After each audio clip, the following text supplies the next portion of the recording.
You are 5-1 at home for the third straight year. You are also victorious in 12 out of your last 14 in this building. You cracked the 100-point mark for the second time this year at home. That's not been done since 88-89.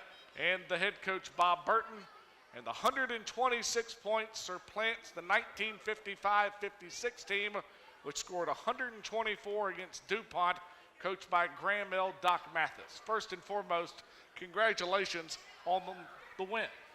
Thanks, Taylor. And let me first talk about the fact that we had 900 plus people here when our students were not here. And it's tremendous that our community has supported us as much as they have. And tonight was a great night with the community coming out and Harvest Baptist Church coming out in big numbers. And a lot of credit goes to Gray Hunter and Carl Harrison for doing a great job trying to get people in here when our students are not here. So I'm just really thankful for the crowd that we had tonight. You mentioned during the countdown visit, Central Penn defensively would offer you some opportunities to run in transition. Coach, you converted a lot of those during the first half and early part of the second half. And I think our game, Monty Sanders did the scout, and our game plan, we knew that it would be chaotic. And Central Penn, to their credit, they ran to random spots in transition, got some stuff on us early.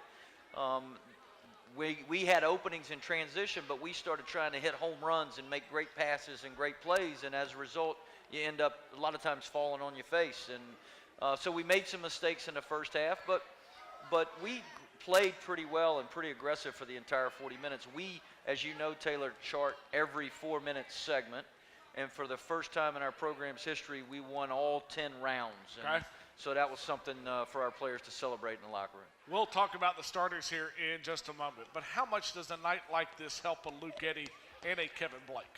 It's very helpful. Okay. We played a lot of guys. That was something we were very fortunate to do. And what happens when you play at Colorado and you play at Georgetown, you start to tighten your rotation a little bit. And, Luke Eddy is very, very capable. I mean, he had a tremendous game, Canisius a few weeks ago, and now that Jack Eisenbarger's back, we're trying to get Jack as many minutes as we can in these games, and so Luke has not gotten as many, but he's very capable, and tonight was very good for him.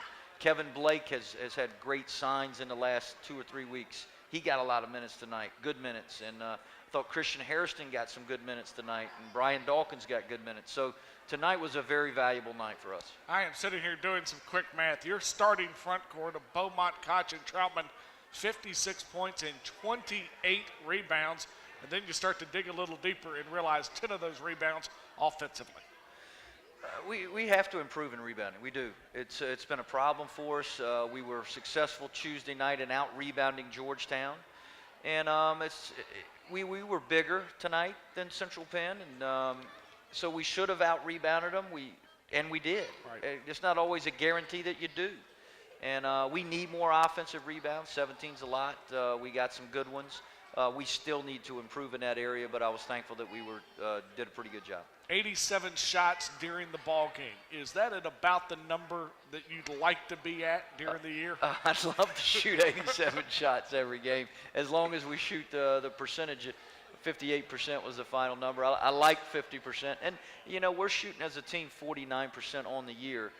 We do have a lot of guys that can shoot. And as you and I talked before the game, I like our shot selection too. So sign of improvement in our offense. And, yeah, that was a lot of possessions. That was good. You had mentioned the crowd, but let's go ahead and finish out this thing mentioning the crowd one more time. You leave here, you'll be back in Greensboro New Year's Eve, but basically close up the building until January 6th. Coach, a Monday night brings the conference year and brings Appalachian State. The fans that were here tonight back in droves and to pack the house. We'd love that. We'd love it. I mean, the Southern Conference play is right around the corner.